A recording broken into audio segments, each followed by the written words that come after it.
Welcome to another Fibre Laser Learning Lab. Today, I've just been left in the sweet shop and I can have the pick of any sweets I like. Wow! Well, here we are. We've pimped up my 40-year-old stereo microscope with a rather modern 41 megapixel camera that's specifically designed for working on the eyepiece of a microscope. And we've also put a nice LED lighting ring around it. Now, the problem with the LED lighting ring is that, of course, it throws a light straight down. Now, we're looking for colours that are probably going to be seen from incident light, and I don't know how well this is going to work. This is stage one, and it does enable me to show you some of the things that I have seen. So one of the first things I saw through here ever was these lines that I've etched onto this piece of stainless steel. It's a little bit out of focus at the moment, and probably let's put it back onto the centre of the screen. Now, one of the problems with this microscope is that, first of all, it isn't super responsive. It's a little bit laggy. And of course, the focus that I've got on this stereoscope is not super fine, it's fairly coarse. So let me just bring it into focus. About there. If I took a stick and dragged it through the sand, I would finish up producing not only a groove, but also a pile of sand on either side of my stick. Let's remember that this groove that's in here has been created with a laser beam, a beam of light. It has no solidity, so how can it do that and force material out the side of the beam? The only thing I can think of is that as it heats up and melts, the melt material is actually boiling so hard that it actually bubbles out onto the sides. And as it bubbles out onto the sides, we've got this little raised section here. This is the basis upon which I started to muse that we may well be able to put another line right beside it. If I was to work this way, what I would do, I'd be finish up with a series of these little ridges moving behind.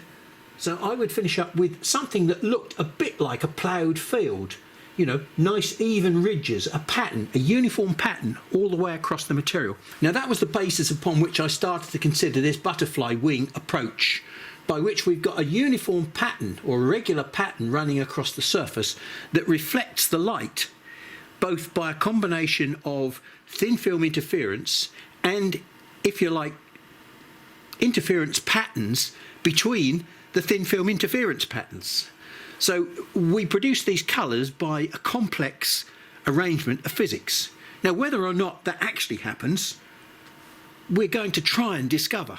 But that's the thought process behind how I think these colours actually come into existence. Because they're colours that go beyond this flat surface thin film interference effect. What happens when we start looking at some of these coloured patterns? That's the thing that really interested me. And to be honest, when I started looking at some of them, and let's just pull one across for a minute. Now, the problem that I'm having with this camera is that this is a sort of emerald green when you catch it in the right light. We can't see enough detail in here to see what's going on with the surface texture. This is the steel, and so you can see the steel is sort of grey. This looks as though it might even be black. But as I said, it's basically an emerald green hue when you look at it in daylight.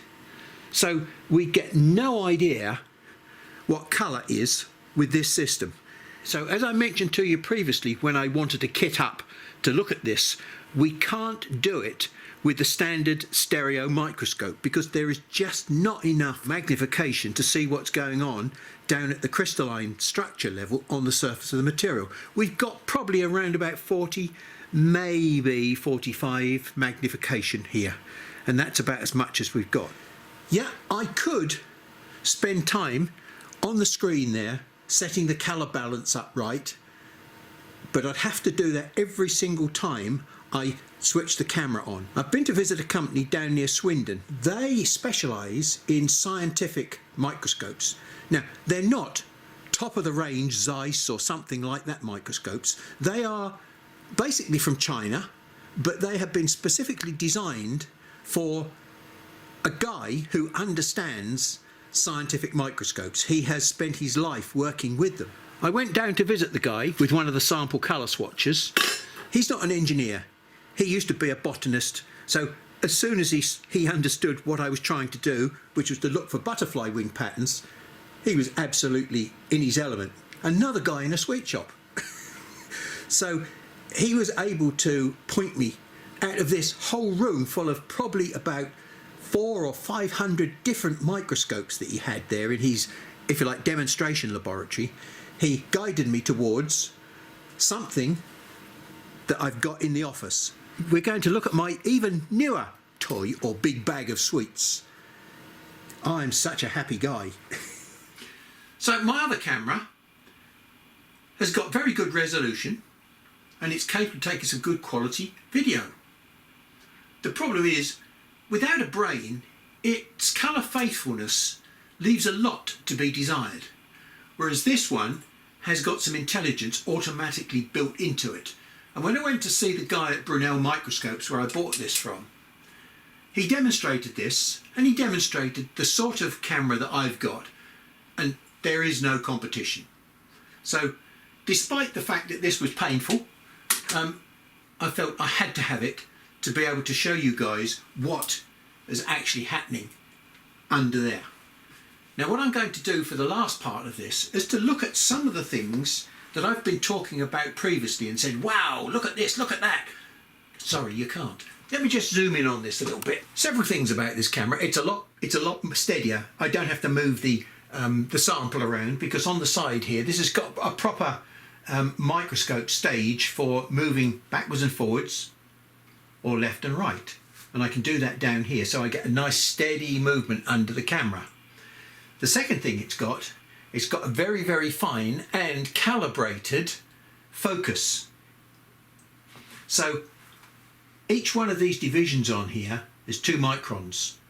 So I can determine to the nearest micron the depth of focus.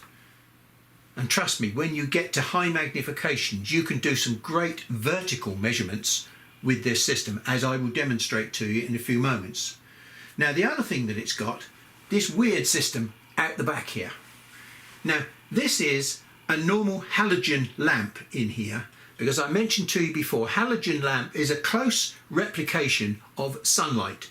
There's a wide spectral colour range within the light, whereas with LED lights it's a very suppressed colour range. This light comes through here, it passes through some filters if I need them, and then it goes down here and it appears through the lens down onto the surface that I'm looking at. The problem that we have with the work that we're going to be looking at is that we need probably incident light from the side, because that's how this phenomenon works in some instances. I'm not sure it happens like that in every instance, because some of these colours you can look at from all angles and they remain fairly stable. But some of them, you have to hold them just the right position to the light to see the colour. So, in addition to this through the lens light, which I can turn off or regulate up and down, we've also got these separate LED side lights, which allows us to put incident light onto the subject. Every possible combination that we need is built into this microscope. I think we've got 50 times, 100 times, 200 times, and 400 magnification. Now, I could have had 600 and 1000, but from the work that we did in his little experimental demonstration room, it looks as though we don't need to go more than 400 times, because I will show you what 400 times looks like on the screen with some of these samples. Right, so you're now looking at the Canon software that's available on my screen here. Let's take a look at that green sample that we looked at before. So there we go. You can almost see the intelligence of the brain working there. When it's got just green on the screen, it adopts a slightly different colour to when it's got some other colour on the screen to do comparison with. But I don't think we've got any doubt that that is a green, an emeraldy type green. And then we've got a pale blue here. Can't make up his mind about that one, can it? And we turn the main light off. I mean, look, there's the silver colour of the stainless steel. And we can see this yellow burning here. And we can see the pale blue now, sort of a grey slate blue, which is approximately what I'm seeing here. This one is more of a coppery colour.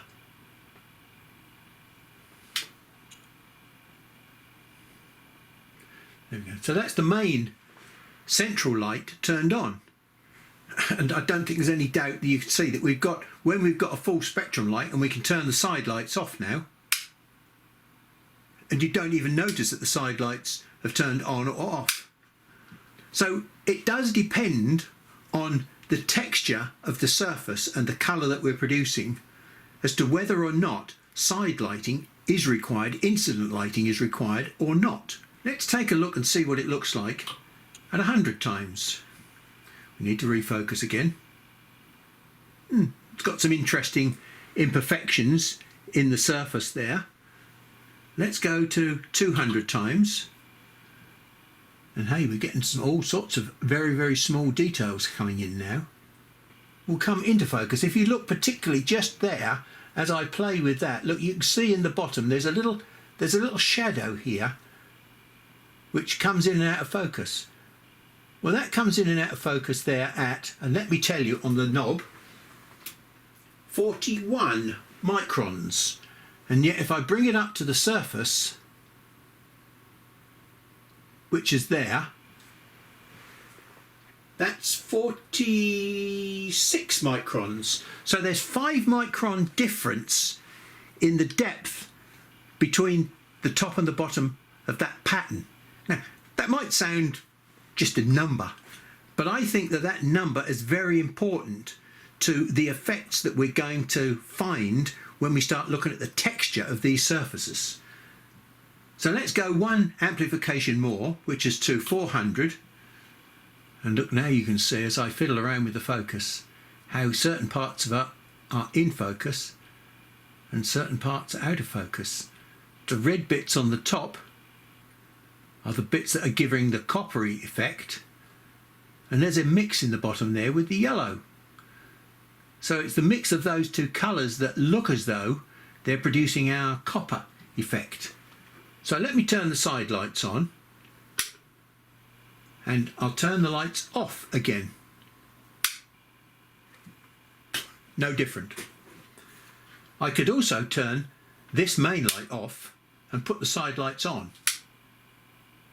Now you can see that, you know, there isn't the colour spectrum available on that white light to give us the whole range that we're looking for. Okay, let's take a look at that green. What's the difference between the copper and the green, I wonder? Look at the texture difference. It's completely different texture. What about the difference in the height between the blue and the green background? Let's just have a look. Can I get anything? They're almost the same. I don't think there's very much difference. I'm trying to find a piece of clear, maybe here. Let's have a look, see what we can do here. We'll bring this black is obviously hiding down a crack somewhere. We'll get that little black mark there, spot on focus. And we're at about 85 microns. And let me see if I can focus up on some of the blue somewhere. That's about 83 at the most, close to 84. So there's only about a 1 or 1.5 micron difference in the texture on that surface. Now that's the sort of thing that I'm convinced we're going to be looking for to get different colours, different types of texture on the surface.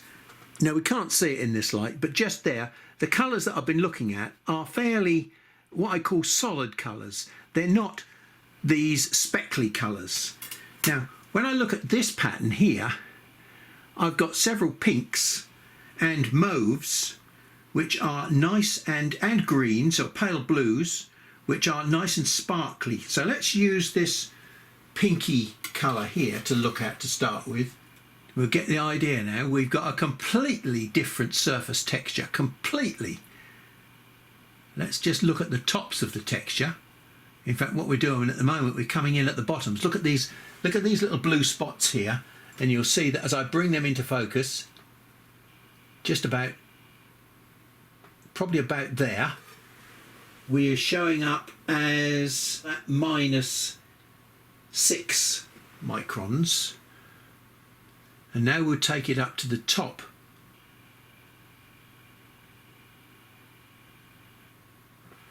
And we'll start looking at things like this little yellow spot here as being on the top. You can just see the tops coming in.